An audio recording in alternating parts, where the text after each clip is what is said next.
YouTuber বা ছোট ছোট চ্যানেল নিজেদের পেজ বানিয়ে রেখেছে, তো তারা অশ্লীলভাবে কিছু একটা ভিডিও করে তারা হচ্ছে কি ওই জিনিসগুলো যখন পাবলিকলি দেয় তখন মানুষের একটা নেগেটিভ চিন্তা আর্টিস্টদের বিরুদ্ধে চলে আসে।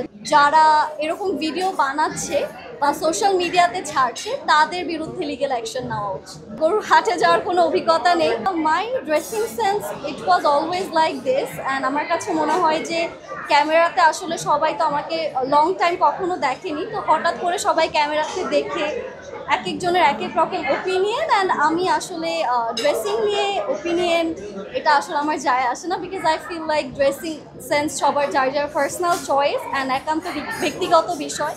তো এটা নিয়ে আমি কারোটা কমেন্ট করতেও চাই না, বা আমারটা নিয়ে কেউ কমেন্ট করলে আমি সেটা অ্যাভয়েড করার ট্রাই করি।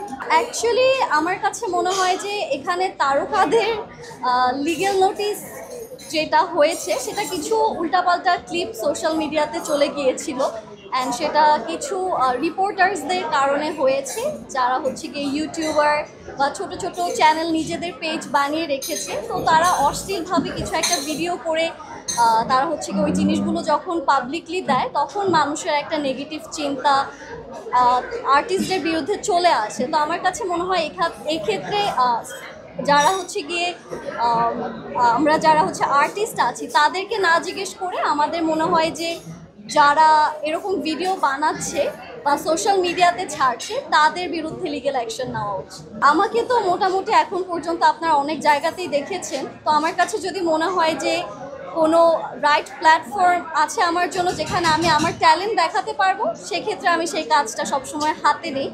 এছাড়া ইচ্ছা আছে আপনাদের জন্য ভিজুয়ালসে কাজ করার, সেটার প্রিপারেশনস নিচ্ছি, দোয়া করবেন।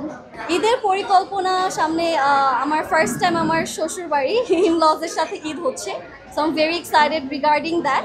এছাড়াও অফকোর্স আমাদের মেয়েদের যে ব্যাপার থাকে, সুন্দর সুন্দর ড্রেস করবো, পিকচার্স তুলবো, নিজেদেরকে সুন্দরভাবে দেখবো, এগুলো নিয়ে বেশি এক্সাইটমেন্ট কাজ করছে। গরুর হাটে যাওয়ার কোনো অভিজ্ঞতা নেই, বাট খুবই ফানি একটা কোয়েশ্চেন, বাট ভিডিও দেখি মানুষের, ওইগুলো দেখে আসলে মনে হয় যে কেন যাওয়া উচিত না।